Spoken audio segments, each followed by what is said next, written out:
Hello everyone. I'm doing a presentation on social media. So I'm 18, my name's Asher McIntyre, and I've definitely had my fair share of interactions with this.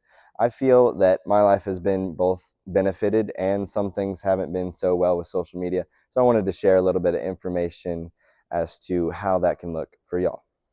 So first off, a research study by the Maine University shows that 59.9% of the world's population is on social media.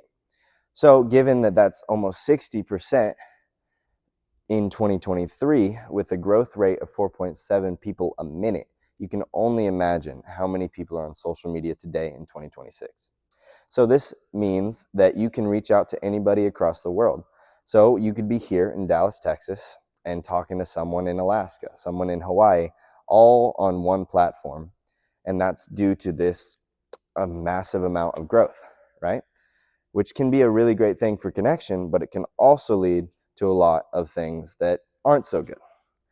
For the National Library of Medicine, it shows that half of social media users have reported negative effects on their mental state, which being that 60% of the world's population uses social media, which is around 4.8 billion, this means that 2.4 billion people all around the world struggle with mental issues solely because of social media. This means things like anxiety and depression that people really struggle with and they don't feel like they can talk to other people. Even being that this is a really great way to connect with others, it makes them feel alone, right?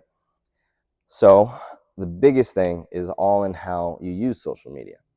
A research article by the American Psychiatric Association states that adolescents' relationship with social media is shaped by their own characteristics and how they choose to use it.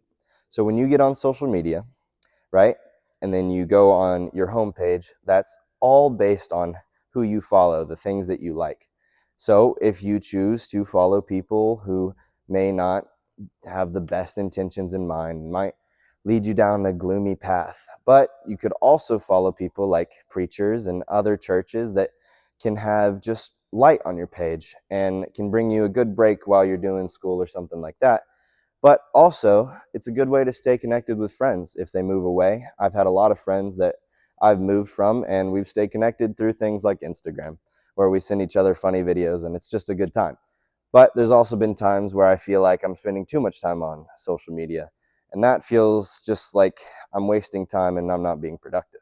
So, in conclusion, social media has a very large percent of the population, which can be good and bad, both for communication as well as connection, but also for things like depression and all these other bad mental health things that people struggle with.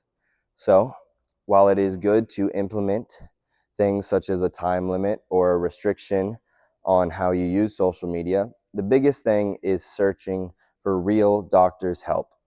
This is just a suggestion, but it's all in how you use it. Thank y'all for coming. Any questions?